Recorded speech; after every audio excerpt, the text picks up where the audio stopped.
하나님은 영이시니 예배하는 자가 영과 진리로 예배할지니라.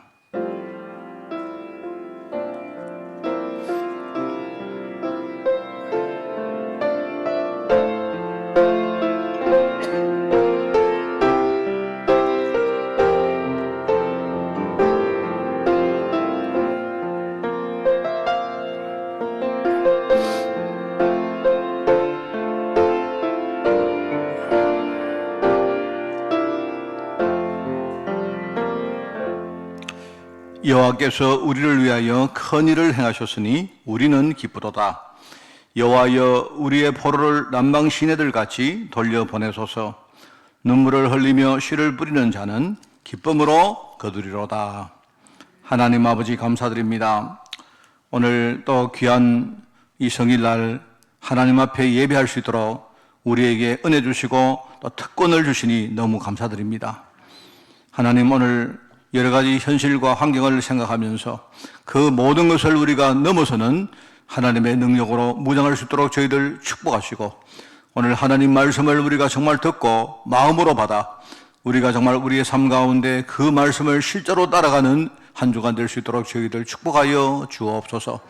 오늘 모든 환경과 모든 조건을 넘어서는 하나님 은혜가 임할 줄 믿사오니, 오늘 여러 가지 문제가 있다 해도, 우리의 삶이 피곤하고 또 주위 환경과 문화가 너무나 강대하다 해도 오늘 하나님의 말씀만 오직할 수 있도록 저희들 축복하여 주옵소서. 감사드리며 예수님의 이름으로 기도드리옵나이다. 아멘.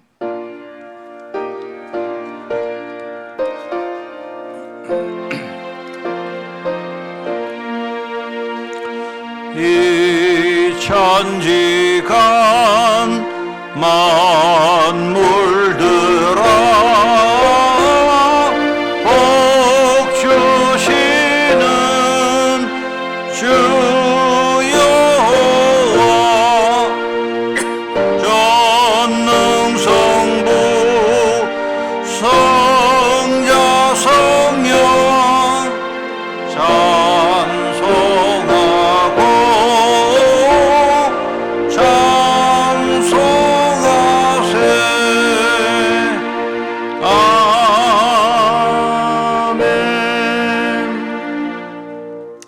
외치는 자의 소리여 이르되 너희는 광야에서 여호와의 길을 예비하라. 골짜기마다 도두어지며 산마다 언덕마다 낮아지며 고르지 아니한 곳이 평탄하게 되며 여호와의 영광이 나타나고 모든 육체가 그것을 함께 보리라. 말하는 자의 소리여 이르되 외치라. 대답하되 내가 무엇이라 외치리까 하니,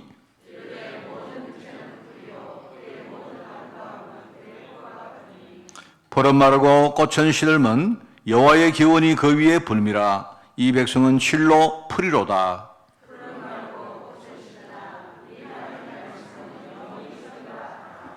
아멘. 전능하사 천지를 만드신 하나님 아버지를 내가 믿사오며 그 외아들 우리 주 예수 그리스도를 믿사오니, 이는 성령으로 잉태하사 동정녀 마리아에게 나시고 본디오 빌라도에게 고난을 받으사 십자가에 못 박혀 죽으시고 장사한 지 사흘 만에 죽은 자 가운데서 다시 살아나시며 하늘에 오르사 전능하신 하나님 우편한 자 계시다가 저리로서 산자와 죽은 자를 심판하러 오시리라. 성경을 믿사오며 거룩한 공회와 성도가 서로 교통하는 것과 죄를 사하여 주시는 것과 몸이 다시 사는 것과 영원히 사는 것을 믿사옵나이다. 아멘.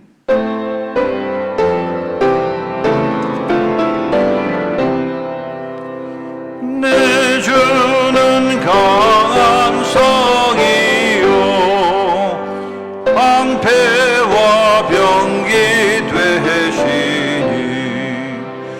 큰 환난에서 우리를 구하여 내시리로다.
만군의 주로다. 당할 자 누구랴. 반드시 이기리로다. 이 땅에 마귀 들 거로 우리를 삼키려 하나. 겁내지 말고 섰거라. 진리로 이기리로다. 신척과 죄물과 명예와 생명을 다 빼앗긴데도 진리는 살아서 그 나라 영원하리라.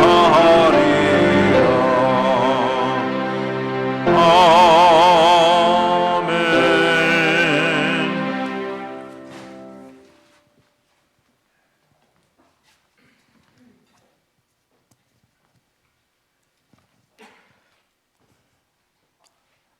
할렐루야. 만물의 주인 되시며 우리 인생의 생사복을 주관하시는 아버지 하나님, 크신 은혜에 감사를 드립니다. 예수 십자가 그 보혈의 공로로 말미암아 부활하시고 예수 생명, 예수 능력 주심을 감사합니다. 이 절대적인 복음이 세상 현장에는 필요하지만은 세상이 원치 않기 때문에 저주와 재앙 속에 빠져가는 현장을 봅니다. 아버지 하나님, 이 절대적인 복음을 전가해야 될 교회들이 빛의 아버지 하나님 이 복음을 잃어버렸기 때문에 점점 더 저주와 재앙 속에 빠져 있는 현장들을 봅니다. 아버지 하나님, 이 절대적인 복음의 비밀을 아버지 회복하기 위해서 남은 자 남일자로 부르신 아버지 하나님 감사를 드리옵나이다. 이 은혜 가운데 부름받은 우리 성도들, 아버지 하나님 앞에 막혀있는 모든 영적인 아버지 하나님 저주들이 이 시간 회복되는 은혜의 시간 되게 하시고, 내 속에 감춰져 있는 이 복음 아닌 아버지 하나님 처절한 영적인 저주가 발견되어지는 하나님 앞에 은혜 받는 은혜의 시간 되도록 주님 이 시간 두 손들어 축복하여 주시길 원하옵나이다. 이 사명을 우리가 회복해서 아버지 하나님 이 땅을 아버지 살리길 아버지 하나님 소망합니다. 이 사명을 우리 계획해 주신 아버지 하나님 참으로 감사를 드리옵나이다. 아버지 하나님, 일 때문에 앞장서 오신 우리 담임 목사님에게 날마다 성령의 충만함을 다하여 주시고 이유 있는 오력으로 주님 회복시켜 주시옵소서. 여호수아와 갈렙 같은 제자를 붙여주시고 로마서 16장의 인물들을 붙여주셔서 마음껏 전도하며 마음껏 선교하며 후대를 살릴 수 있는 이 일에 쓰임받는 귀한 주용 되도록 주님 축복하여 주옵소서. 일 때문에 날마다 아버지 하나님의 성령 인도받는 우리 당회원들을 주님 축복하여 주시고 아버지 하나님 주신 빛의 경제를 회복하여서 교회를 살리며 현장을 살리며 더 나아가 우리 후대들을 살릴 수 있는 아버지 발판이 될 수 있는 그런 배경들이 될 수 있도록 주님 축복하여 주옵소서. 아버지 하나님, 흩어져 있는 우리 공동체를 주님 축복하여 주시고 갈렙 공동체, 또 나셔린 공동체, 중고 공동체, 우리 아버지 대천공 공동체를 축복하여 주시어서 아버지 각자의 아버지 주신 그 하나님의 달란트를 발견하며 아버지 하나님 그 공동체를 통해서 하나님 영광 받아주시길 아버지 원하옵나이다. 특별히 우리 후대들 주님 축복하여 주시옵시고 우리 후대들이 이 어릴 때부터 언약이 신비 속에 새겨져서 어떤 유혹 속에서도 어떠한 아버지 하나님 세상 현장 속에서도 살아남을 수 있는 아버지 하나님의 성령 충만함의 비밀을 깨닫는 은혜의 시간 되도록 주님 축복하여 주시옵소서. 아버지 영적 흐름 속에, 영적 배경 속에 그 어떤 현장 속에서도 승리하고 살아남는 요셉 같은 아버지 꿈을 꾸는 우리 후대들이 될 수 있도록 주님 축복하여 주옵소서. 우리 성도 한 사람 한 사람을 축복하여 주시고 아버지 하나님 앞에 막혀있는 아버지 담들이 무너지게 하여 주시고 인간관계에 막혀있는 담들이 무너지는 은혜의 시간 되게 하여 주시옵소서. 오직 성령의 충만함이 임하는 성령 충만함의 예배가 될 수 있도록 주님 축복하여 주시옵소서. 이 시간도 빛도 없이 이름도 없이 수고하고 헌신하는 모든 아버지 하나님 충성된 자들을 주님 축복하여 주시길 원하옵나이다. 또 코로나로 인해서 하나님 앞에 찬양으로 예배를 드리지 못하지만은 우리 성가대원들을 축복하여 주시고 이 시간 드려지는 찬양을 통해서 하늘 문이 열려지게 하시고 이 땅의 역사는 모든 흑암 조직이 무너지는 은혜의 시간 되도록 주님 성령으로 역사하여 주시길 원하옵나이다. 이 시간도 문제 있는 자 있습니까? 병든 자 있습니까? 하나님의 능한 손으로 아버지 능한 손길로 붙들어 주시길 원하오며 그런 문제들을 통해서 하나님의 살아 역사심을 체험하는 은혜의 시간 되도록 주님 역사하여 주시옵소서. 이 시간도 주님 이 예배 가운데 천군 천사를 파송하여 주옵시고 성령께서 친히 예배 가운데 자정하여 주심으로 사단의 모든 건세가 무너지는 은혜의 시간 되게 하여 주시옵소서. 이 땅에 하나님 나라가 임하는 성령 충만함의 예배가 되시도록 주님 성령으로 충만케 역사하여 주시며 오늘도 나를 억만제약 가운데서 건지신 예수 그리스도를 받들어 감사하며 기도합나이다.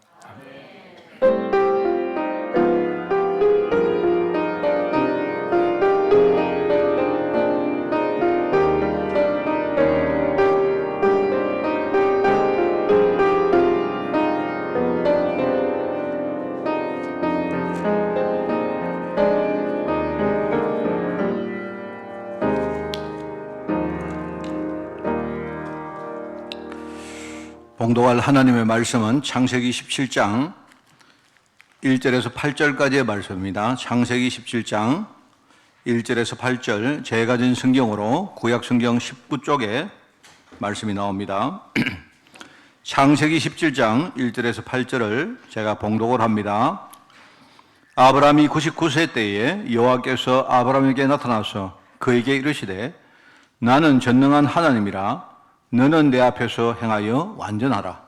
내가 내 언약을 나와 너 사이에 두어 너를 크게 번성하게 하리라 하시니 아브라함이 엎드렸더니 하나님이 또 그에게 말씀하여 이르시되 보라 내 언약이 너와 함께 있으니 너는 여러 민족의 아버지가 될지라. 이제 후로는 네 이름을 아브라함이라 하지 아니하고 아브라함이라 하리니 이는 내가 너를 여러 민족의 아버지가 되게 함이니라. 내가 너로 심히 번성하게 하리니 내가 네게서 민족들이 나게 하며 왕들이 네게로부터 나오리라. 내가 내 언약을 나와 너 및 네 대대 후손 사이에 세워서 영원한 언약을 삼고 너와 네 후손의 하나님이 되리라.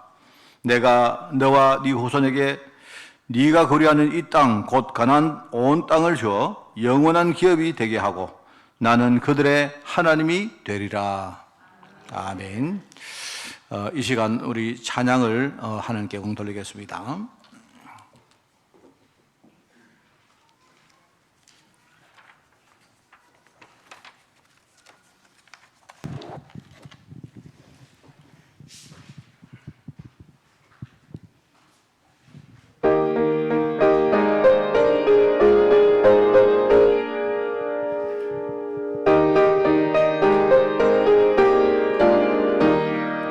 세상 모든 분노를 흔들어 약한 마음 낙심하게 될 때에 내려주신 주의 복을 세어라.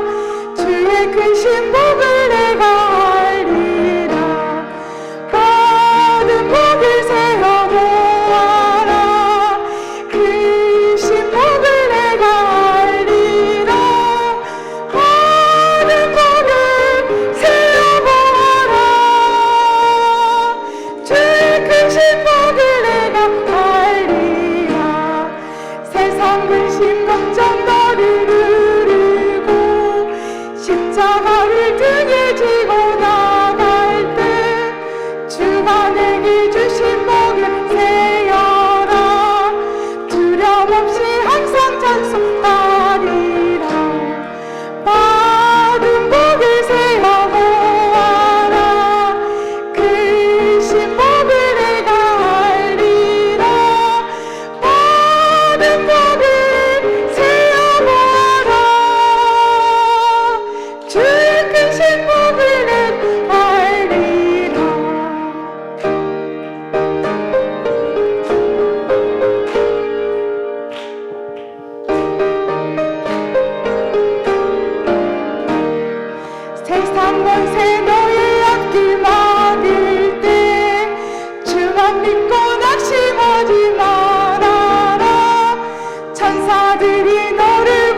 할렐루야. 예, 잘했습니다. 제가 걱정이 좀 많아가지고, 처음에 그 반주가 딱 나오니까, 아, 오늘은 우리 권사님 안 울겠구나 했는데, 앉아있는데 자꾸 그런 생각이 들어요. 혹시 또 받은 복을 생각하다가 또 우는 거 아닌가. 그죠? 근데 끝까지 잘했는데, 또 마지막에도 이렇게 뭡니까, 또 음조가 또 느리게 또 가네요. 또 저거 왜 해야지?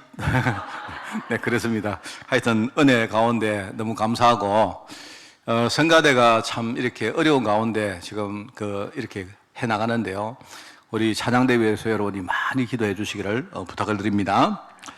자, 이제 오늘은 4월 첫 주일입니다. 이제 확연히 봄이 온 것 같아요. 그죠? 그래서 제가 오늘 이제 봄 느낌이 막 나가지고 막 넥타이를 풀었다가 했다가 당금했다가 막 그랬는데 또 교회 와보니까 또 마음에 안 들고 그렇습니다. 그런데 우리가 4월 달에 우리 신앙생활에 가장 중요한 것들이 많이 있습니다. 4월 달에는요, 부활절이 있습니다. 부활절이 있다는 말은 그 전주는 고난주간입니다. 그죠?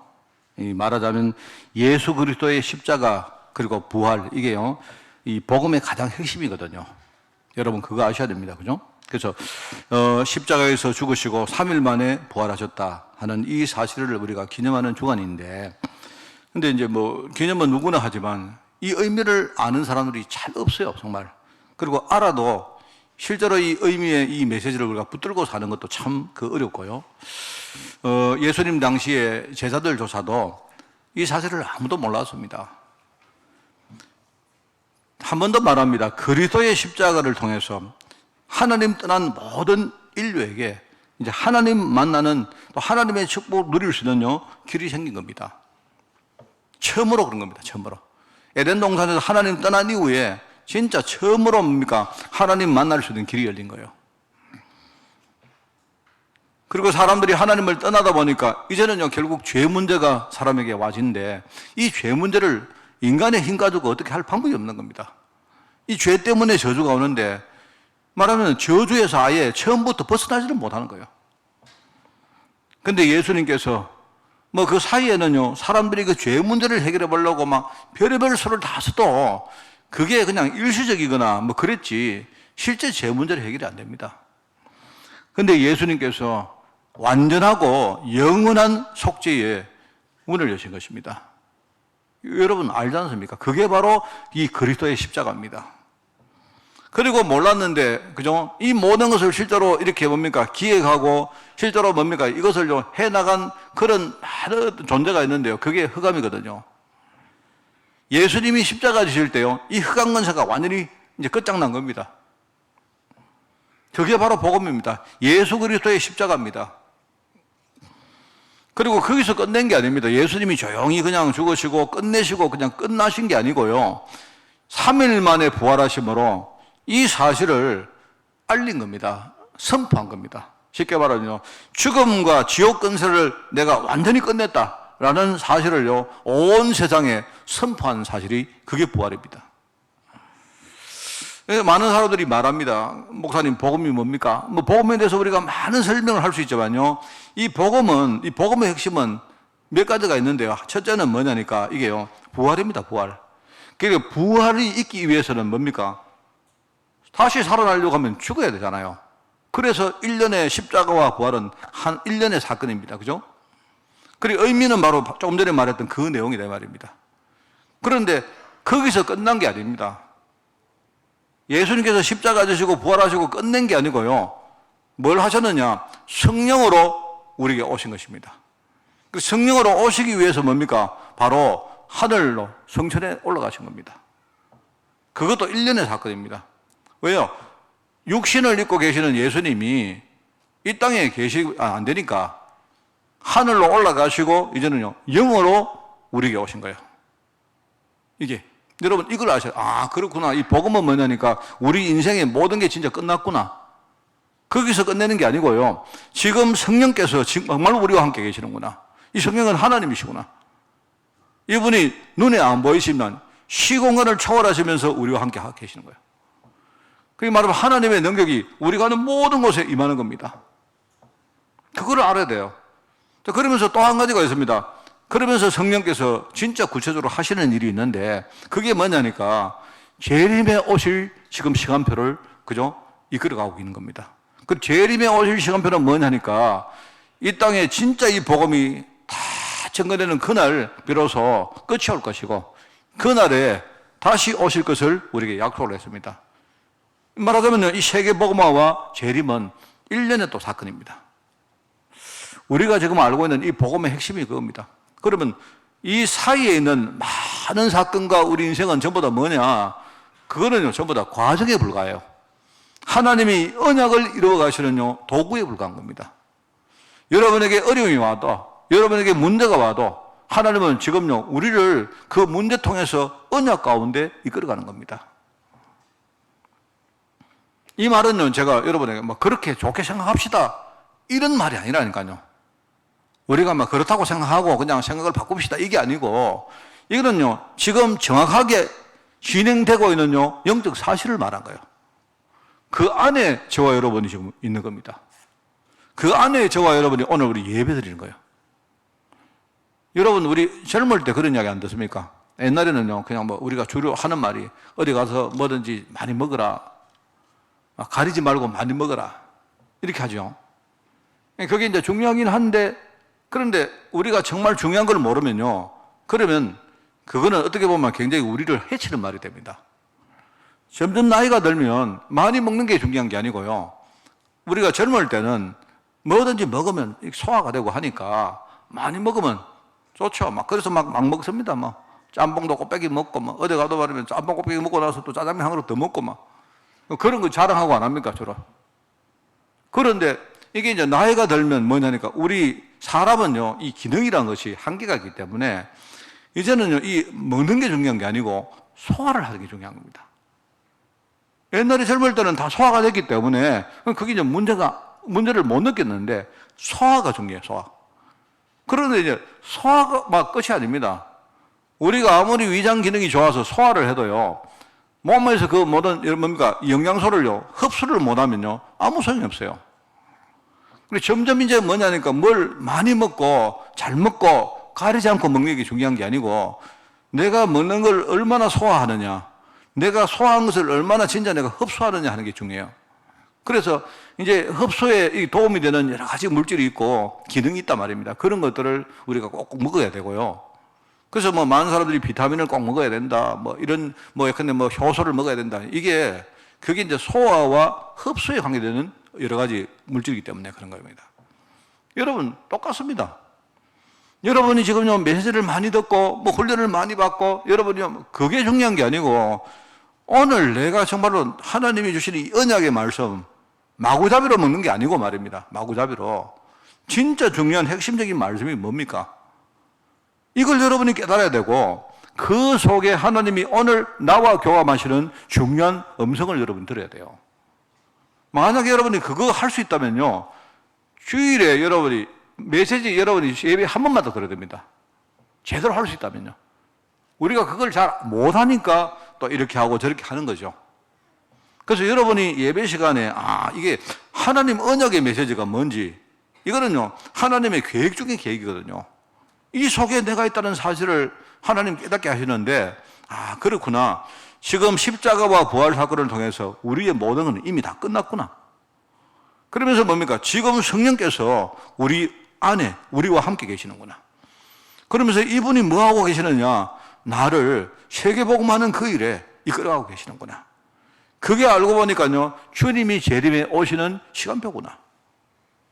그럼 여러분이 그 언약만 딱 제대로요, 우리 골격이 딱 되어 있으면 어떤 문제가 와도 괜찮아요. 어떤 문제가 와도요, 그러면 여러분은요, 거기서 하나님의 음성 들을 수 있고, 중요한 하나님과 교감을 여러분이 이룰 수 있는 겁니다. 근데 많은 성도들이 언약의 말씀에 대해서 이 골격이 안 되어 있다니까요. 그러니까 무조건만 예배 드리고, 아멘. 하고는 끝내요, 그냥. 이게 참 중요한 겁니다, 여러분. 중간에 얼마나 많은 일들이 있습니까? 마가다락방에 모이는 그 능력이 없는 이 성도들이 진짜 성령의 임재를 체험하고 나서 이 사람들이요 어마어마한 사람으로 바뀌어버렸습니다. 죽어도 괜찮다. 왜냐니까 죽음보다 더 큰 뭔가 있으니까 실제 그거를 체험한 거예요. 그러니까 이 사람들 중심으로 복음운동이 시작됐는데 중간에 사단이 얼마나 많이 회방을 놓고 공격을 하고 방해를 하고 했는데, 그런데 지금까지 이 복음운동은요, 여러분 조직은 없어지고 여러 가지 우리 어떤 제도는 없어지고 해도요, 복음운동은 지금까지 한 번도 끊어진 적 없이 계속 진행되어 왔습니다. 그게 지금 하나님 하시는 일이다 이 말입니다. 얼마나 이게 중요한 말입니까? 자, 그래서 4월 달에는 그냥 주제를요, 응답의 흐름이라고 주제를 정했는데, 여기서 응답이 중요한 게 아니고 제가 강조하고 싶은 건 흐름을 강조하고 싶은 거예요. 응답의 흐름이란 말을 다르게 표현하면 하나님 역사의 흐름을 말하는 겁니다. 말하자면 절대적인 하나님의 역사와 하나님의 응답도 어느 날 갑자기 되는 게 아닙니다. 그게 아니고 모든 것이 하나의 흐름으로 이어지고 있다 이 말입니다. 그죠? 우리가 그 흐름을 따라가면 그럼 정상적으로 되어진다는 말이거든요. 왜냐하니까 앞에 말했듯이 하나님 언약도 흐름 따라 지금 가고 있거든요. 예수님께서 십자가를 지실 것을 우리가 알지 않습니까? 그런데 그 이전부터 예수님이 오실 것을 쭉 예언을 했습니다. 성경의 전체 내용이 줄거리가요, 그 바로 언약의 흐름을 말하는 겁니다. 구약은 뭐냐니까 그리스도 오실 것이다. 왜 그런가? 그리스도가 안 오면 인간 가정 처음에 하나님 주시는 그 축복, 에덴 동산의 축복이 완전 망가져 버렸거든요. 하나님의 계획은요, 그 원래 에덴 동산의 축복을 우리에게 회복시키기를 원합니다. 그래서 어차피 인간이 하나님을 떠나버렸기 때문에 이제는요, 벌써 에덴 동산의 그 모든 축복은 이미 망쳐버린 겁니다. 그런데 하나님은 포기를 안 해요. 그래서 하나님은요, 내가 언젠가 여인의 후손, 그리스도를 보내겠다. 그리스도가 오시면, 그죠? 뱀의 머리, 말하면 이 마귀의 머리가 완전히 끝날 것이다. 그렇게 약속한 겁니다. 그러면서 많은 제자들에게 다른 거 생각하지 말고 이미 우리 인생은 망쳤기 때문에 지금부터 오실 그리스도를 기다리라. 오실 그리스도를 기다리라 하는 그 말이요, 구약에 쭉 이어온 메시아 사상입니다.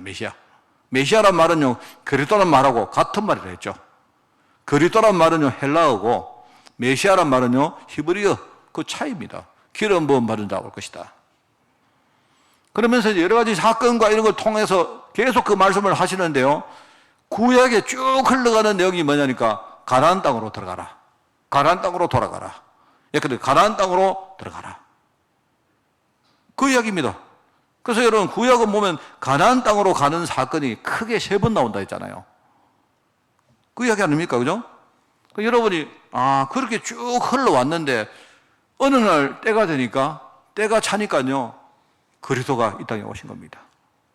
그 그리스도가 하나님의 언약대로 십자가 지시고, 그죠? 그 다음에 부활하셨고, 지금 성령으로 오셨고, 지금 교회와 성도와 함께하고 계시면서 뭡니까? 하나님이 가장 원하시는 이 복음 사역을요, 진행하고 계세요. 지금 오늘 우리 시간표가 바로 그 사이 어디쯤 우리가 있는 거예요. 그러면 앞으로 어떻게 하느냐? 복음운동 계속될 겁니다. 코로나가 또 터지고, 전쟁도 또 터지고요. 별의별 일 다 있겠죠. 있지만, 언제까지 갑니까? 복음운동이 이 땅 전체에 어느 날요, 완성되는 그날 예수님이 다시 오실 것이고, 그날이 되면요, 이 세상은 끝이 난다. 이렇게 해요. 여러분이, 목사님, 끝나면, 무서운데요. 옛날에 많은 사람들이 계시록 읽으면서, 그죠? 계시록 이야기 들어보니까 엄청 무섭거든요. 근데 목사님들이 계시록 되지도 않은 그 내용 가지고요, 진짜인지 가짜인지도 모르겠고, 그거 가지고 협박하고 갑니다. 내 말은 계시록이 그렇다는 뜻이 아니고요, 해설을 할 때 그래 한다는 말입니다. 그런데 계시록은 뭘 말하려고 하는가? 앞으로 이런 세상이 와도 진짜 하나님 언약 가운데 있는 사람들은 괜찮다는 말을 하려고 하는 거예요. 흔들리지 말라는 말을 하려는 겁니다. 그게. 이게 지금요, 이제 쭉 지금 흘러가고 있는 이 말하자면요, 하나님 응답, 하나님 역사의 흐름입니다. 흐름. 그죠? 자, 그러면 그 안에 누군가는 처음으로 씨를 뿌리는 사람도 있고, 그 다음에 그걸 이어받아서 누군가요? 뭡니까? 싹을 이렇게 틔우는 사람도 있을 것이고, 아마 농사 짓는 분들은 알겠죠. 그리고 이제 줄기를 이렇게 키우는 사람도 아니겠습니까? 여러분 줄기 키운다 할 때 이게 줄기를 키운 게 여러분 저는 잘 모르지만 여러분 식물한테 한번 물어보세요. 나는 아마 그럴 것 같아요. 식물이 요만했던 게요. 이게 갑자기 어느 날 대가 쭉 올라올 때 내 생각에 되게 아팠을 것 같아요. 우리 옛날에 그런 말 하면 애들요, 뼈 같은 거 자랄 때 아프다 하잖아요. 그 아플 것 같아. 말하자면 우리 그 성장이라는 게 딴 게 아니고요. 우리 그 세포가 분열을 합니다. 세포가 이렇게 분열해가지고 막 한 개가 두 개로 늘어나고 이게 이제 성장이거든요. 그러면 억지로 말입니다. 그 세포를 막 쪼개는데 얼마나 아프겠습니까? 이래가지고요, 막 쪼개가지고, 그죠? 조그만하게 쪼개가지고 잘게 쪼개가 그걸 하나씩 키우니까 아프겠죠? 내가 볼 때 야곱 같은 사람이 그만큼 이렇게 고생을 하고 했던 게 알고 보니까 이제 말하자면 세포 분열한 것 같아요. 줄기를 키우려고 그랬던 것 같아요. 어떤 사람은 줄기를 이렇게 키우는 사람도 있고 중간에 고생이 있고 어려움이 있어도 그 다 감수하고 말입니다. 그렇게 하면서 이제 요셉 같은 사람이 이제 열매를 수확하는 그런 사람이 있다 말입니다. 하나님의 역사는 우리가 받는 응답은 일종의 이런 흐름으로 가는 거예요. 중간에 그 흐름을 우리 막을 수도 없습니다, 여러분. 그게 어떻게 보면 우리 복음 운동할 때 우리의 직분이고 역할입니다. 그죠? 자, 그래서 절대로 여러분 메시지 들으면서 그래. 하나님의 언약은 반드시 이게요. 진행되고 있기 때문에 성취되고 있기 때문에 우리가 그 사이에 뭐 되어지는 과정을 보고 우리가 조급해하거나 낙심하거나 그럴 필요 없습니다. 멀리 바라보고 좀 이렇게 후대까지 우리가 생각하고 여러분이 임하면 좋겠어요. 뭐 여러분들이 목사님 나 다 10년 기도했는데 내 문제는 계속 뭐 마음은 같이 아픈데 그런데 혹시나 그런 말 안 합니까? 만약에 우리 후대가 짊어질 이 아픔을 우리가 좀 미리 짊어진다면 나누어 짊어진다면 할 수도 않겠습니까?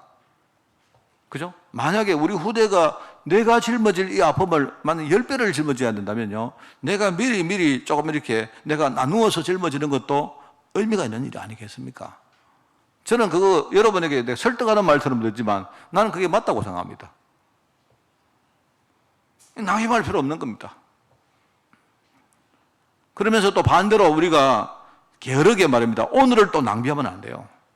왜냐니까 이 흐름이 지금요 쭉 가고 있기 때문에 하나님은요 기다리라. 흔들리지 마라. 낙심하지 마라. 네가 아무리 낙심해도 나는 이 하나님 언약을 난 이루고 있다. 그 말이고요. 그렇기 때문에 반대로 뭡니까? 이 중요한 귀한 일에 우리가 부름받았는데 내가요 가지고 있는 많은 하나님 주신 것들을요 내가 낭비하거나 그냥 그 낭비하거나 또는요 뭐 우리가 그걸 뭐 아무렇게 이렇게 여기거나 그것도 또 아니죠. 내가 볼 때 마귀는요 두 가지를 속입니다. 기다려야 될 때 기다리지 못하게 자꾸 이렇게 뭡니까 조급하게 만들고 그죠? 또 그러면서 뭡니까 내가 중요한 거 귀중한 걸 가지고 있는데 이걸 자꾸 여러분 뭐 우리 돼지우리다 말입니다. 누가 여러분 진주를 돼지우리에 던지는 사람 누가 있습니까? 성경에 그런 기록 안 나옵니까? 내 인생 자체가 굉장히 소중한 인생인데 이걸 그냥 함부로 마음대로 하도록 말하고 이렇게 만든단 말입니다. 그래서 여러분 우리 4월 달에는요 우리 잘 아는 창세기의 네 인물을 가지고 하나님이 일종의 이제 흐름입니다. 흐름, 응답의 흐름인데 우리에게 중요한 메시지와 가르침을 주실 것이기 때문에 여러분이 4월 달에요 진짜 믿음 딱 가지고 든든하게 여러분이 준비되어지는 그런 한 달이 되기를 바랍니다. 오늘은 이제 씨를 뿌린 성각자라는 제목을 잡았습니다. 아브라함 이야기입니다. 아브라함. 자, 모든 일에 우리가 처음으로 시작하는 사람은 되게 이렇게 힘든 인생을 사는 경우가 많죠. 그죠? 근데 이제 힘든데 처음으로 하기 때문에 얼마나 힘들겠습니까? 자, 그런데 그만큼 보람도 크고 의미도 큽니다. 우리가 받는 축복과 응답도 훨씬 더 큽니다. 그런 것 같아요. 보통 우리 동양과 서양에 보면 장자에게 큰 권한을 주죠. 그죠? 그런, 내가 볼 때 여러분 동양도 그런데 서양도 그렇습니다. 서양도 어쩌면 서양이 동양보다 훨씬 더 그 장자권에 대한 그 의식이 강해요. 여러분 몰랐죠? 물론 지금은 세상이 많이 바뀌었기 때문에 동양이나 서양이나 많이 달라졌지만 동양은 주로 내가 볼 때 이유가 특히 한국 같은 데는 제사를 받기 위해서 우리 장자에게 뭔가 이렇게 장자권을 주는 경우가 많아요. 내 제사를 지내줘야 될 그런 어떤 뭐 우리 큰아들 맞이니까 뭐 이런 개념이 많죠. 그런데 서양은 그런 게 아닙니다. 서양은 원래 장자권이 굉장히 강했는데요. 그 이유는 뭐냐니까 옛날에는 이 말하면 믿을 수 있는 사람이 가문밖에 없거든요. 그렇기 때문에 이제 말하면 가문이 가진 여러 가지 재산이나 일종의 가문에 뭔가 많은 그 힘이 있을 거 아닙니까? 이거를 분산을 안 시키려고 하는 거예요. 이래가지고 주로 이제 장자에게 다 물려줍니다. 장자에게 모든 뭡니까? 그 집안에 일종의 뭐랄까요? 뭐 집안에 어떤 아이덴티티 같은 걸 물려주고요. 그러면서 재산도 장자에게 다 줘요. 그 대신에 이제 둘째나 셋째, 넷째 이런 아들은 어떻게 하느냐? 아예 혼자 스스로 자수성가할 수 있도록 만들어줍니다. 원래 이제 그 귀족 집안 다 그랬어요. 그래가지고 주로 이제 둘째, 셋째, 넷째 이런 아이들은 주로 뭘 하는가 하면요.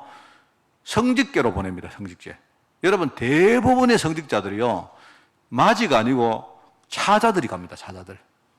왜냐니까 성직에 들어가면 그거는요. 이미 세상 거 다 버리고 자기가 하나님 앞에 이제 지 혼자 이렇게 하거든요. 이래가지고 자수성가하도록 말하면 성직으로 아예 보내요. 또는 이제 군문으로, 그러니까 군사적으로 말입니다. 성공하도록 보냅니다. 이래가지고 이제 군사학교 같은 데 가서 말입니다. 하고 용병으로 보내고 이런 식으로 해요. 그래가지고, 그런 말이 있습니다. 지금 그건 사실입니다. 원래 라틴어에 보면요. 까데또란 말이 있거든요. 까데또란 말이 이제 둘째 아들 밑으로 아들을 말하는데, 그죠? 근데 까데또들은 전부 다요, 군대 다 보내요, 군대. 군대 가가지고, 네가 네 힘 가지고, 네 힘 키워가지고, 네가 어디 가서 이렇게 정복해가지고, 네 자수성가해라. 이렇게 합니다, 여러분. 그게 지금도 그 언어가 나와가지고, 여러분, 사관학교 학생들을요, 지금도 영어로 캐딧이라 부르면 캐딧. 같은 말입니다, 그게. 지금은 둘째 아들 말하는 건 아닌데, 옛날에 그렇기 때문에 지금도 그런 말들이 남아있어요. 그만큼 뭐냐니까 장자 빼고 나머지는 전부 다 네 알아서 전부 다 자립해라. 그렇게 했다니까요. 그만큼 장자권이 중요했어요. 장자권. 성경에도 보면요. 장자권이 얼마나 중요한지를 강조 안 합니까? 야곱 같은 사람은요. 이 장자권 그거 뺏으려고요. 형한테 막 별의별 장계를 다 버리고 안 합니까? 이래가지고 그만큼 장자권을 중요하게 여긴다. 근데 문제는 희한하죠. 그렇게 머리를 섰는 이 장계를 선 이 야곱은 축복을 받았는데 왜 에서는 축복을 못 받았을까요? 장자권이 얼마나 귀한 건지 그거를 몰랐기 때문에. 이래가지고 꼴랑 파축한 거는 그거 하고 바꿔버렸어요. 그러니까 이걸 모르니까 하나님 보실 때 참 답답한 겁니다. 나중에 요셉 같은 경우에 알죠? 여러분, 내가 설명을 몇 번 했던 기억납니다만은요. 장자권을 11번째 아들인데 하나님은 요셉에게 장자권을 줍니다. 요셉에게. 그거 뭘 보면 아느냐? 여러분 알지 않습니까? 장자는 보통 다른 사람에 비해서 2배의 기업을 받아요. 2배. 나중에, 여러분 하나님이 어떤 식으로 이 요셉의 장자권을 인정하는가 하니까 야곱이 요셉 아들인 2 아들을요, 자기의 양자로 받습니다. 양자로 딱 받아가지고요. 이래가지고 그 2 아들에게 한 곱씩, 말하면 요셉의 장자권을요, 2 아들에게 한 곱씩 기업을 나눠줘요. 그래서 옛날에 우리 교회 누군가 내한테 그거 물었다. 목사님, 야곱의 아들 가운데 12지파가 나오는데 어떻게 요셉 지파는 없어요? 누가 그걸 물었던가 해도. 그거 모르고 계시는구나. 우리가 워낙 성경 상식이 없구나. 내가 설명해 줬다니까요. 원래 하나님이 요셉에게 장자권을 주는데 2곱을 준단 말입니다. 2곱. 왜냐면 그만큼 이제 한 일이 있기 때문에요. 2곱을 주는데 어떻게 하느냐. 그 아들인 므낫세와 에브라임을 자기 양자로 들어가지고 한 곱씩 2 아들에게 줘요. 그래서 지금도 12지파 가운데 므낫세 지파가 있고 에브라임 지파가 있지 요셉 지파라는 지파 이름이 없어요. 그러면 원래 12아들인데 이 손자가 2명이 끼우면 13지파가 안 됩니까? 맞죠? 그죠? 근데 그 중에 이제 레위 지파는 빼버린 겁니다. 레위 지파는 이 성직자 지파이기 때문에 이거는 뭐냐니까 이 제사장 지파이기 때문에 너희들은 기업이 따로 없다 해가지고 한 지파는 빼버리고 아들이 12명이었지만요, 실제로 지파는 13명 가운데 레위를 빼버리고 나머지 한 지파씩 갈려준 거예요. 그렇게 됐단 말입니다. 그만큼 이제 이 요셉 같은 사람은요, 장자권의 축복을 받은 거예요. 그러니까 이 장자란 말은요, 처음으로 말하자면 중요한 언약에 씨를 뿌린 사람이다, 이런 뜻입니다. 자, 그래서 이제 오늘 우리가 씨를 뿌린 선각자 아브라함 이야기면 제일 먼저 우리가 말할 게 뭐냐니까, 여러분, 복음의 씨앗을 처음으로 뿌린 분은 그리스도입니다, 여러분. 그거부터 아셔야 돼요. 복음의 시작은 뭐냐? 바로 그리스도 예수님입니다. 제가 늘 말하지만 마가복음 1장 1절, 그죠? 하나님의 아들 예수 그리스도 복음의 시작이다. 하나님이 그리스도 언약을 성취하심으로써 이 땅에 복음이 시작된 거예요. 그전에는 복음이 내가 복음을 줄 거다, 복음이 이루어질 거다, 하나님이 약속하신 것이고, 실제 복음이 시작된 것은요, 예수 그리스도가 이 땅에 오셔서 십자가 지시고 부활하심으로 복음이 그때부터 시작된 겁니다. 그런 의미에서 복음의 씨앗을 처음으로 뿌린 분은 누구다? 그리스도다, 이 말입니다. 그래서 그게 오늘 첫 번째입니다. 자, 그러면 예수님이 성취하신 이 복음이 뭐냐 아셔야죠. 앞에 말했죠, 그죠? 첫 번째 뭡니까? 바로 나옵니다. 갈보리 산에서 어떤 일이 일어났습니까? 어떤 일이 일어났습니까? 갈보리 산에서 십자가 사역입니다. 알고 보니까 흑암과 세상의 불신한 권세를 완전히 끝장을 내버렸습니다, 거기서. 그게 바로 갈보리 산에서 일어난 십자가 사역입니다. 아까 말했죠. 십자가 사역과 부활 사역은 뭐라? 1년의 사건을 했죠. 1년, 같은 개념을 했죠.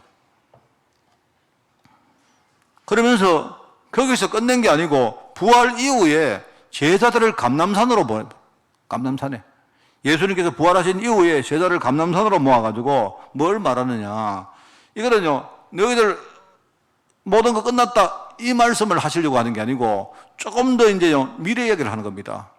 거기서 끝난 게 아니고 지금 너희들에게 모든 죽음과 지옥 권세 이길 천국 보좌의 권능이 너희들에게 임한다, 이 말을 하는 거예요. 그게 바로 하나님 나라를 하는 겁니다. 그죠? 우리 학원복음에 있지 안 나옵니까? 세상은요, 나라로 이루어져 있습니다. 우리가 눈에 보이는 세상 나라가 있어요. 나라가 있지만 문제는요, 그거는 표면적으로 보이는 것이고, 세상 나라의 뒤는요, 세상을 통제하고 있는 건 뭐냐니까, 그거는요, 마귀 나라, 사단 나라입니다. 그래서 성경은 어떻게 표현하느냐, 공중권세 잡은 자가 있는데, 그죠?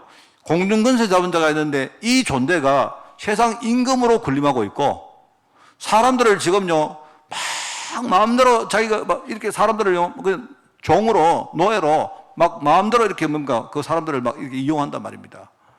그 사람들은 전부 다 막 죽는다 이러면요, 막 그냥 사람들이 막 난리 치는 거예요. 이래가지고 사람들은요, 죽음을 막 무서워하고 막 죽음을 두려워하는 게 막 있는데, 그걸 이용해가지고요, 사람들을요, 마음대로 지금요, 주무는 거예요. 그게 바로 사단이 하는 짓입니다. 이게 지금요, 그러다 보니까요, 사람들이 세상 풍속을 막 따르는 겁니다. 우상을 섬기고. 그게 지금 자기에게 축복인 줄 알고 말입니다. 마귀한테 속는 건데. 그게 지금 세상 풍조를 따라가는 세상 현실이다, 이 말입니다. 그러나, 아무리 그래 봐도, 그죠? 본질상 진노의 자녀, 이 말은요, 본질상 진노를 받을 수밖에 없는 존재이기 때문에, 암만 그게도요, 그 인생이에요. 우상을 섬긴다고, 세상 풍속을 따른다고, 인생의 본질이 바뀌느냐? 그렇지 않습니다. 본질상 진노받을 수밖에 없는 존재인데요. 그 마귀가 자꾸 속이는 겁니다. 그래서 지금요, 마귀하고 우리가 이렇게 교섭을 한다든지 타협을 한다든지 마귀하고 서로 말입니다. 좋게 하자고 말입니다. 무슨 회의를 하고? 아니요. 그런 거 없습니다. 그 마귀의 권세를 아예 딱 꺾어버리지 않으면, 끝장을 못 내고는요, 그러면 우리는 안 돼요. 아까 제가 우리 찬송가 몇 장이었습니까? 내주는 강한 성이요. 찬송, 여러분, 그 찬송 누가 지은 줄 알죠? 여러분, 그죠? 그 마틴 루터가 지은 찬송입니다. 내가 그 찬송을 오늘 선택을 한 이유가 있습니다. 마틴 루터는요, 종교개혁자입니다. 그래서 성경을 독일어로 번역을 하고, 그리고 신앙의 상당한 체계를 만들었고요. 어떻게 보면 처음으로 종교개혁의 틀을 만든 사람이 마틴 루터입니다. 근데 이 마틴 루터가요, 이 사람이 어떤 찬송을 지었는가 하니까, 이 땅에 막이 들 거라 우리를 속이려 하나 겁내지 말고 섞어라. 진리는 이기리로다. 진리의 나라는 영원하리라 하니까, 그게 바로요, 이 세상 나라, 마귀 나라를 이길 수 있는 하나님 나라를 말한 거예요. 이 사람이 그냥요, 뭐 이렇게 지식적으로 우리가 뭐 이 사람이 뭔가 신학을 쓰고 교리를 만든 사람 정도가 아니고요. 실제로 뭡니까, 성에서 이 사람이 성령을 번역하려고 하는데 마귀가 얼마나 역사하는 걸 실제로 자기가 느꼈거든요. 가는 데마다 뭡니까, 이 어떤 세상의 권력과 정치력, 뭐 이런 사람들 이용해가지고 자기를 막 해치려고 막 얼마나 그렇게 공격하는 거 자기가 느꼈거든요.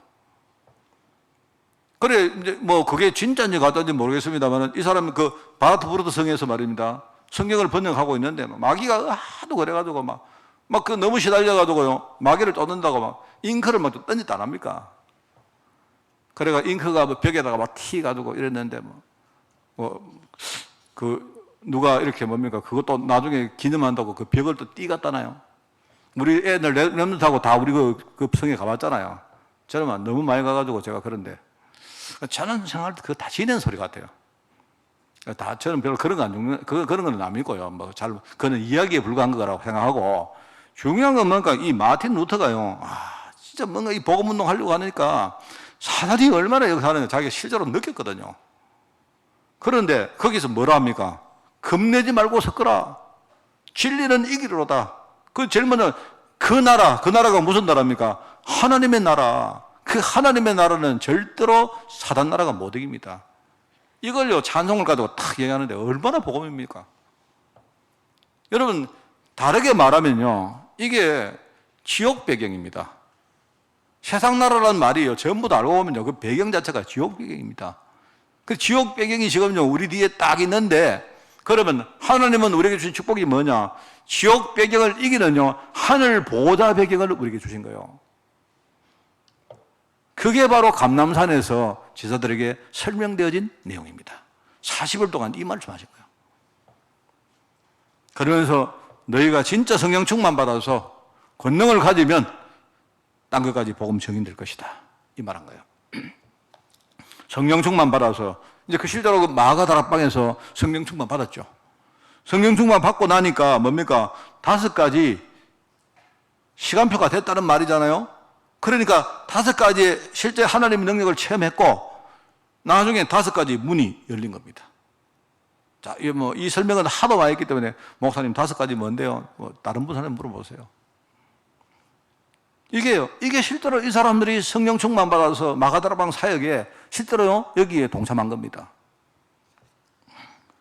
그게 예수님이 시작하신, 씨를 뿌리신 복음의 시작입니다.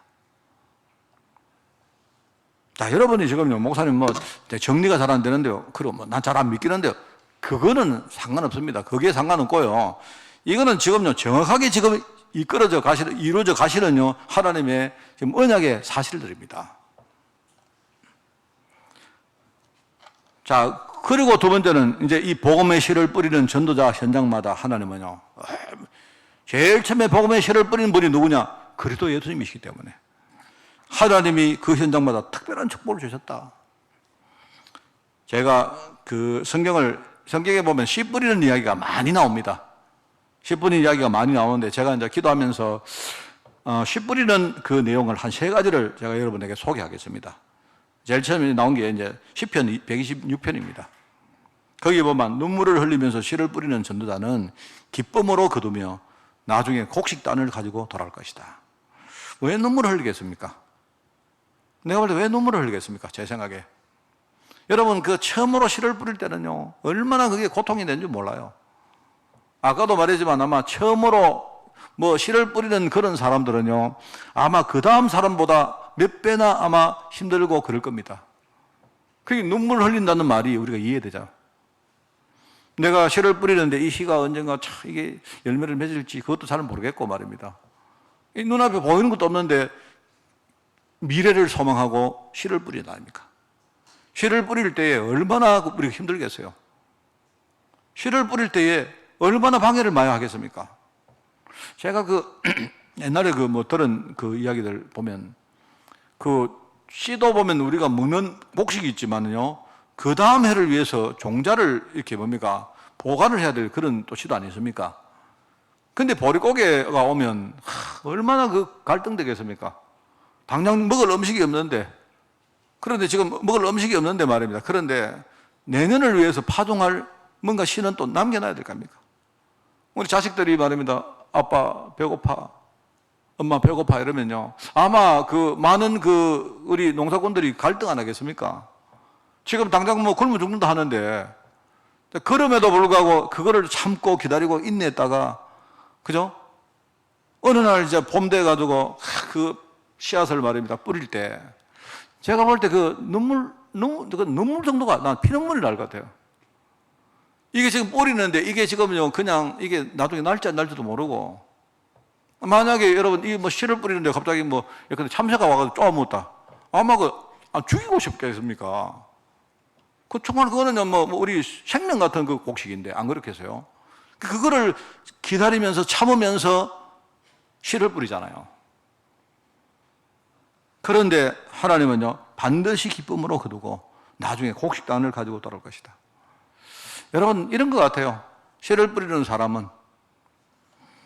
자, 그러면서 마태복음 13장에 보니까 이제 씨 뿌리는 비유가 나옵니다. 그게 보면 이제 23절에 보니까 전도자가, 여기는 이제 같은 내용의 얘기인데, 우리가 씨를 뿌릴 때에 앞에는 시편은 씨를 뿌릴 때 씨를 뿌리는 사람의 마음을 말했다면요, 마태복음 13장은 뭐냐니까 성령 인도 받아서 우리가 씨를 뿌릴 때 좋은 땅에 뿌려야 된단 말이에요.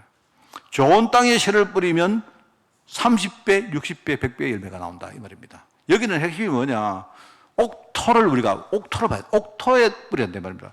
다른 데 뿌리면 그건 소용없단 말이죠. 가시떨기에 뿌리든지 돌밭에 뿌리든지 길가 땅에 뿌리면 그거 아무 소용없다는 말 아닙니까? 여기는 뭐냐니까 전도자가 좋은 땅에 복음의 씨를 뿌리면 반드시 이거는요 30배, 60배, 100배 열매를 맺는다. 같은 내용인데 그런 것 같아요.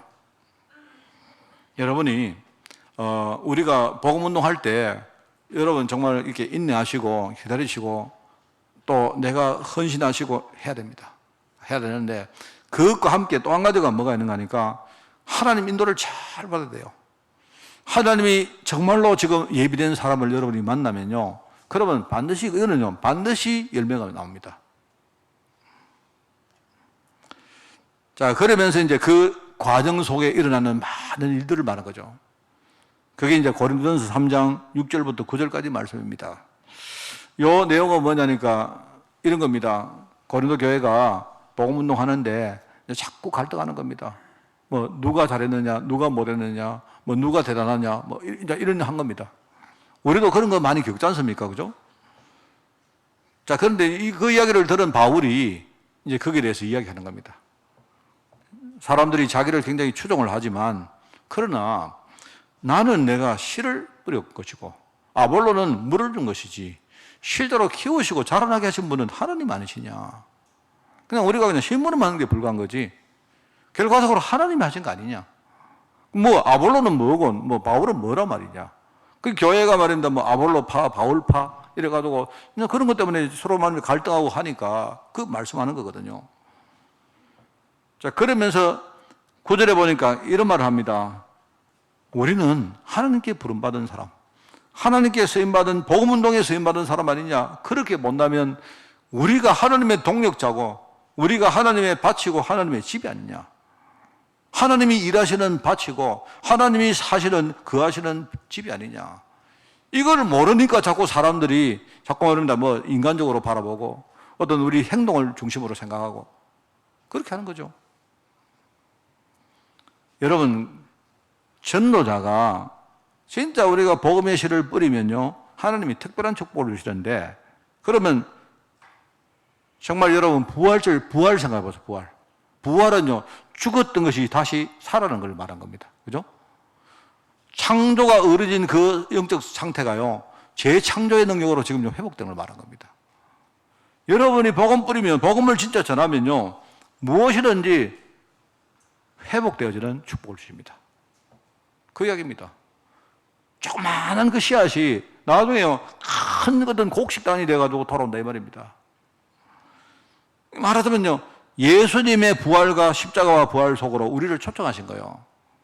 그리고 여기 보시면 거기 나오지 않습니까? 우리 보고 예수님이 부활의 첫 열매라 하죠, 첫매. 첫 열매라는 말은요, 둘째 열매, 셋째 열매, 넷째 열매, 열째 열매, 백째 열매, 천째 있다는 말입니다. 예수님이 첫 번째 스타트를 끊으시고 그 다음에 우리를요, 그 부활의 능력 속으로 우리를 초청하신 거예요. 여러분이 부활의 두 번째 열매고 우리의 만 번째 열매고 그렇단 말입니다. 우리가 진짜 예수님처럼 복음 전하면 모든 것이 만물이 살아나는 회복의 축복을 주신다. 꼭 여러분 아셔야 됩니다. 그냥 살아나는 정도가 아니고 뭡니까? 30배, 60배, 100배란 말은요, 이제는 순차적으로 성장해 간다는 말입니다. 성장의 열매를 줘요. 왜요? 성령께서 우리에게 오셔서 이 성장을 이루어 가시고 계시거든요. 그리고 지난달에 우리 말했습니까? 남은 자였지만 남는 자가 되어지고, 이제 남을 자가 되어지며 남길 자가 되어지고, 이제 생각이 바뀝니다. 우리 보는 안목이 바뀝니다. 나밖에 몰랐던 내가 이제는요, 남도 보고, 그죠? 현실밖에 못 봤던 내가 미래도 생각하고, 이제는 내가 후대를 위해서 뭔가 준비하는 정말 그런 사람으로 우리가 성장해 간다는 말이죠. 그 일을 하시는 분이 내 안에 계시는 성령님이세요. 그러면서 뭡니까? 이게 참 대단한 말입니다. 저는 이게 이해가 잘 안 되는데, 하나님이 우리를 보고 동력자라. 너희가 동력자가 아니냐.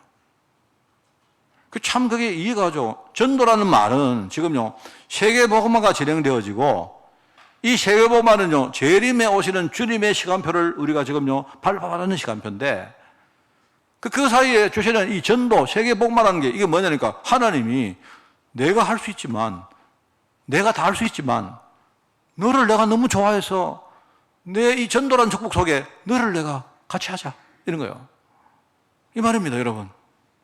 뭔 말 하겠습니까?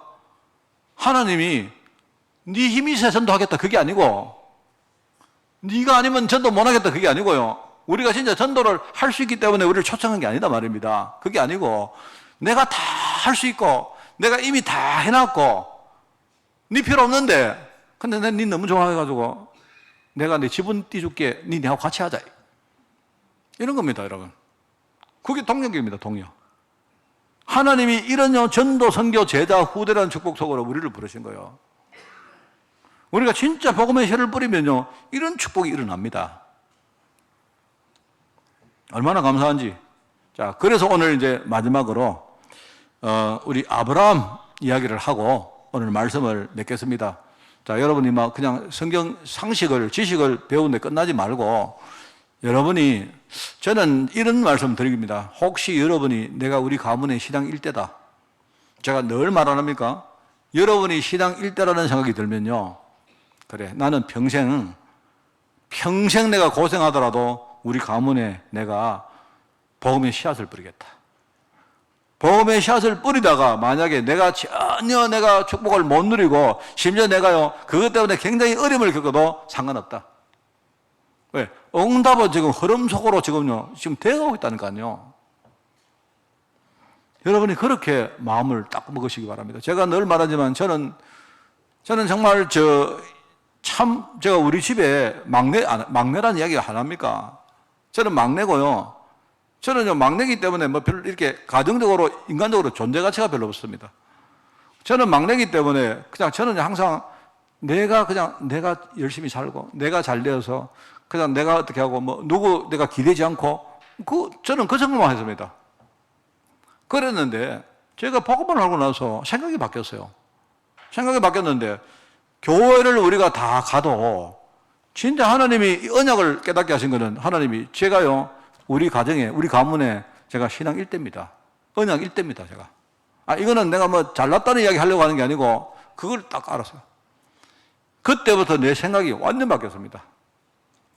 저는요, 그때부터 나는 내가 그걸 알고 보니까 내가 1대다 보니까, 그러니까 처음으로 내가 씨를 뿌린 사람이다 보니까 앞에 나를 위해서 뭔가 배경을 만들어 놓은 게 너무 빈약해요. 빈약하기 때문에, 자, 그러면 지금 내 스스로 내가 배경을 만들고 오히려 지금요 우리 가문을 위해서 내가 파수꾼 역할을 해야 되겠다. 저는 정말 그렇게 생각했습니다. 제가 그거는 흔들리지 않았어요. 제가 그랬는데 너무 감사하게도 제가 기대한 것도 아닌데요. 나는 내가 살아있는데 당대에 우리 가정이 우리 가문이 이렇게 많이 바뀔 줄 몰랐어요. 정말입니다. 제가 우리 아버지 이야기를 너무 많이 하잖아요. 제가 아버지 소천하시기 전에 한 몇 년 동안은요, 그냥 저희 아버지하고 동력자였습니다. 동력자. 좀 심하게 말하면 제가 아브라함이고 우리 아버지가 이삭같이 제가 되었습니다. 아버지 만나면 제가 아버지 위해서 계속 이 말씀해드리고 하나님의 역사가 어떻게 되는지 저 그 이야기했습니다. 근데 그게 다른 게 아니고 내가 내 마음속에 내가 우리 가문 복음화의 진짜 파수꾼이라는 거 이걸 내가 진짜 깨닫고 내가 이것 붙들고 살았던 그 하나가 그 조그만하지만 결실을 맺는 거예요. 복음의 씨를 뿌린 아브라함은 4월 달에는요 제가 본문 말씀을 전부 다 하나님이 이 4명의 인물에게 이름을 줍니다. 이름을 주는 내용을 본문으로 다 담겠습니다. 자, 그래서 이제 창세기 17장, 여러분 오늘 아브라함이 아브라함으로 바뀌죠. 하나님께서 아브라함 보고 아브라함아, 네 이름을 바꿔라. 너는 그냥 지금까지는 그냥 일반적으로 너는 압이었지만 아브라함이라면 압이란 말인데 그런데 지금부터는 네가 모든 민족의 여러 민족의 압이다. 이제는 네가 네 후손을 통해서 왕들이 나오고 어떤 또 다른 가문이 나오고 이렇게 될 거다. 언약적인 말이잖아요. 그죠? 그런 말입니다. 그러면서 하나님이 이 아브라함을 어떤 과정을 거쳐서 응답의 흐름을 쭉 이어갑니다. 자, 그렇다면 우리가 몇 가지 알아야죠. 하나님이 아브라함을 그렇게 축복하셨는데 그러면 그 안에 뭐가 있었겠습니까? 근데 그게 오늘 세 가지입니다. 첫째는 아브라함이 순종입니다. 순종이란 말은 모르는 상태에서 그냥 하나님 말씀을 따라간 거예요. 말하자면 정확하게 말하면 순종할 수 있는 은혜를 받은 겁니다. 뭐를 알고 한 게 아니고 그게 창세기 12장입니다. 하나님이 아브라함 보고 가나안 땅으로 가라. 가나안 땅으로 가라. 왜요? 왜 가야 되는데요? 그게 아니고요. 그냥요, 이거 순종할 수 있는 마음이 열린 거예요. 왠지는 모르지만 내가 너에게 지시할 땅으로 가라. 그냥 하나님의 언약의 말씀을 딱 붙들고 그게 그냥 쉽게 순종한 이유가 없습니다. 그냥 은혜 받은 거, 순종하는 은혜를 받은 겁니다. 그게 첫 번째입니다. 그리고 세 번째를 먼저 말하겠습니다. 세 번째는요, 창세기 14장, 창세기 22장, 특별히 22장은요, 보면 그게 아브라함의 결단입니다. 이거는 모르고 순종한 게 아니고요, 진짜 알고 결단한 거예요. 진짜 체험을 하고 나서 결단한 겁니다. 그게 아브라함의 순종과 아브라함의 결단입니다. 그런데 그 사이에 뭐가 있었느냐? 하나님은요, 아브라함을 계속 경시시킵니다. 아브라함이 진짜요, 이 하나님 말씀을 그냥 따라갔지만, 모르고 따라갔지만요, 이걸 제대로 알고 누릴 수 있는 과정을 하나님이 밟아갑니다. 그게 창세기 12장, 13장, 15장, 20장, 21장. 하나님 말씀을 순종해서 갔는데 계속 자기 속에 불신앙이 있단 말입니다. 그래서 계속 뭡니까? 하나님 말씀 따라가다가 또 딴 데 가다가 또 따라가다가 또 딴 데 가다가 계속 그러면서 계속 힘들게 어려움을 겪고 이럽니다. 말하자면 이 복음을, 하나님의 언약의 말씀을 우리 각인 뿌리 체질 속에 진짜 깊이 심는 갱신의 과정이 있었던 거예요. 이게 아브라함이, 씨를 뿌린 아브라함이 나중에 열방을 살릴 믿음의 조상이 되는 일종의 일련의 과정입니다. 아까도 말했지만 여러분이 혹시 저의 경우가, 제가 여러분에게 목회하면서 이야기를 많이 했는데 저의 경우가 우리 여러분이 신앙 일대라고 생각되는 분에게 큰 하나의 도움이 되면 좋겠습니다. 정말입니다. 여러분.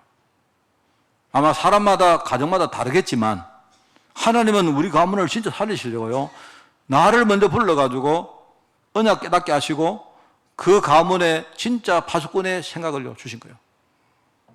그런 마음 가지고 기도하시기 바랍니다. 저는 정말입니다. 저는 내가 하나님께 내 드리는 신앙 고백이 뭐였느냐. 하나님, 저는 순교 각오하겠습니다. 딴 거는 몰라도 만약에 우리 가문이 복음화 되는데 내가 만약에 내 피를 흘리고 내 생명을 바쳐야 되면 각오하겠습니다. 근데 그런 마음 가지고 내가 섰다는 거 아니에요. 아마 하나님이 그 내 마음을 그래도 이렇게 읽으시고 받으신 것 같아요. 그래서 이나마 하나님이 그래도 우리 가정이 참 영적으로 많이 바뀌는 이런 일이 있었구나. 아까 말하지만 신앙 1대는요, 씨를 뿌리는 사람은요, 눈물을 흘리고 정말 이런 피눈물이 얼마나 나겠습니까? 이게 정말 나중에 열매를 맺을지 안 맺을지 안 보이는 상태인데 얼마나 낙심될 때도 많고, 그죠? 마귀는 또 얼마나 공격하겠습니까? 아까 우리 루트가요, 종교개혁 1대 아닙니까? 종교개혁 처음으로 한 사람 아닙니까? 얼마나 공격했겠습니까? 얼마나. 자기가 하지도 않았는데, 그죠? 자기는요, 그냥 좋은 의미에서 뭘 이야기했는데, 그게요, 나중에 완전히 이단이 되어지는 막 이런 일들이 막 벌어집니다. 그래가지고, 우리 보험서라는 데 안 갔습니까? 보험서에 가가지고요, 거기서 재판을 받고 이단으로 딱 하고, 그때부터는요, 이 사람이 이단이 되어지면, 그때부터는 교회의 보호를 받지 못합니다. 이래가지고 이 사람이 어떤 튀링겐이라는 숲을 지나가는데, 거기요, 어떤 한 무리에 탁 사람들이 나타나고 군대가 나타나가지고 이 사람을 납치해 가잖아요. 그때만 해도 자기는 이제 죽게 됐죠. 근데 알고 보니까 그게 죽은 게 아니고요. 하나님이 어떤 사람을 딱 준비해놨다가 어떤 중직자를 준비해놨다가요. 이 사람을 딱 납치해가지고 자기 성으로 데려갑니다. 거기에 보호를 받으면서 이 사람이 종교개혁의 그 다음 단계를 밟아가요. 하나님이 하시는구나. 여러분 있지 않습니까? 아셔야 됩니다. 우리가 진짜 복음 운동하는데 혹시나 여러분이 신앙의 첫 번째 스타트를 끊는 첫 번째 주자가 맞다면요, 사단이 아마 어마어마하게 여러분에게 역사할 겁니다. 각오하세요. 그럼 각오하시면 하나님이 성령으로 우리에게 능력 주시고, 아까 말했죠, 우리는 지옥 배경이 아니고요, 지옥 배경을 이기는 하늘 보호자 배경이 우리 뒤에 있다니까요. 사단이 아무리 우리를 공격을 해도 하늘 보호자 배경을 어떻게 이깁니까? 하늘 보호자 배경 아시겠죠? 여러분이 이 마음을 가지고 오늘 씨를 뿌리는 자리에 여러분이 들어가시기 바랍니다. 승리하는 그런 여러분 되시기를 바랍니다. 하나님 감사합니다. 아브라함의 이 응답과 이 역사를 우리도 동일하게 체험할 수 있도록 주님이 축복하여 주옵소서. 오늘 하나님 앞에 결단하고 신앙 고백하는 모든 중직자를 하나님 축복하시되, 이분들의 신앙을 통해서 우리 교회가 살고 우리 후대가 살며 우리 현장이 살아나는 역사가 이번 주간에 있게 하옵소서. 감사드리며 예수님의 이름으로 기도드리옵나이다. 아멘.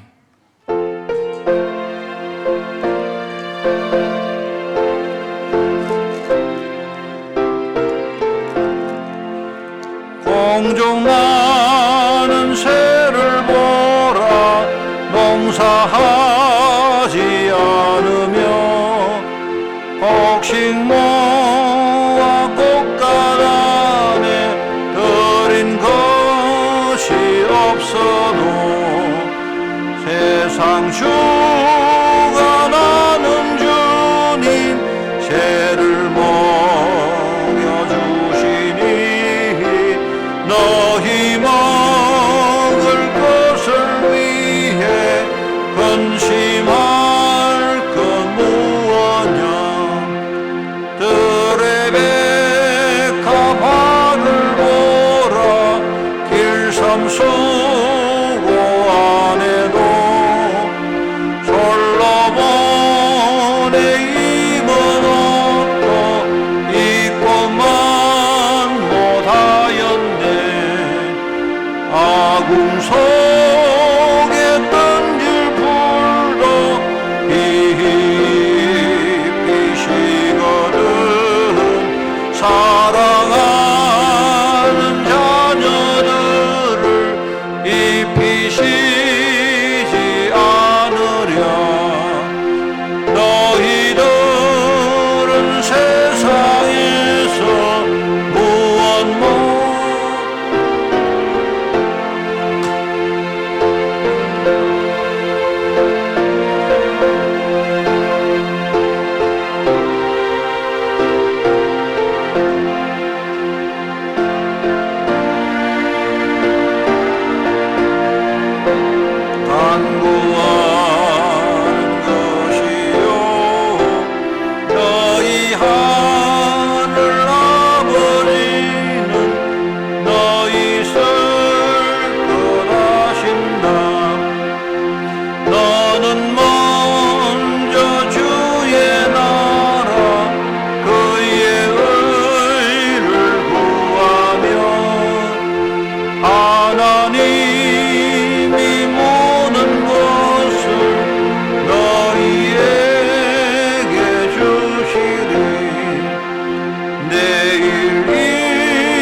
아멘.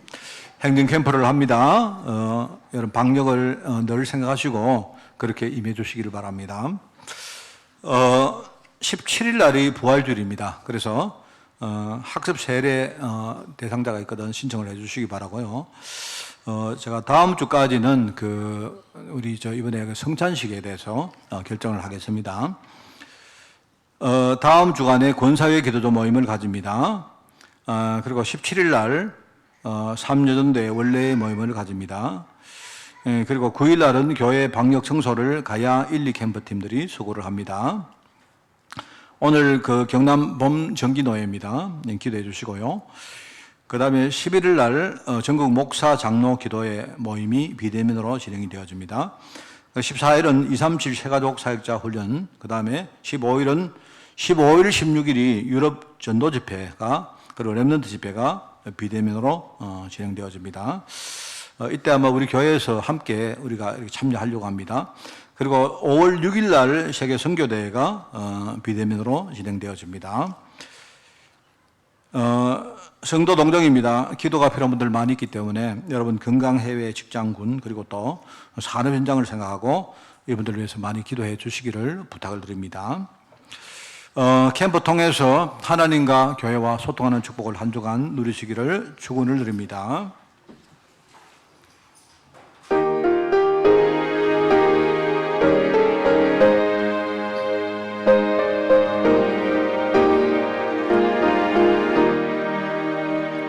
주님의 뜻을 이루소서.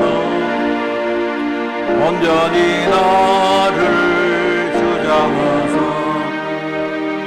주님과 함께 동행함을 만민이 알게 하옵소서.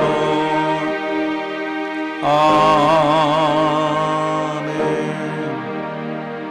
하나님, 우리 모든 성도들에게 성령께서 주시는 하늘의 지혜로 충만하게 하옵소서. 한 주간 이 지혜를 가지고 우리 현장에 임할 때 정말 세상과 모든 이 세상 문화가 흑암에게 완전히 붙잡혀 있다는 사실을 우리가 발견하며 그 흑암 권세와 사단의 나라를 이기는 하나님 나라의 권세로 저희들 무장될 수 있도록 저희들 축복하여 주옵소서. 또 나와 나의 모든 인생이 하나님 언약의 흐름 속에 있다는 사실을 알고 날마다 믿음으로 정말 신앙 가지고 확신 가운데 거하며 기도하며 하나님 앞에 인도받는 종들로 저희들 축복하여 주옵소서. 만왕의 왕 되시며 만주의 주 되신 우리 주 예수 그리스도의 은혜와 하나님의 그 놀라운 사랑하심과 성령님의 지금 함께 하심이 오늘 이제 복음의 씨를 뿌리며 앞으로 열매 맺을 그 하나님의 역사를 우리가 소망하는 모든 죄종들 머리머리 위에 이들의 가정과 산업과 자녀들을 위해 주의 몸된 교회 위에 세계 복음화에 수고하는 종들과 특별히 유럽 현장 중직자들과 렘넌트를 위해 지금부터 영원까지 항상 함께 계실지어다. 아멘.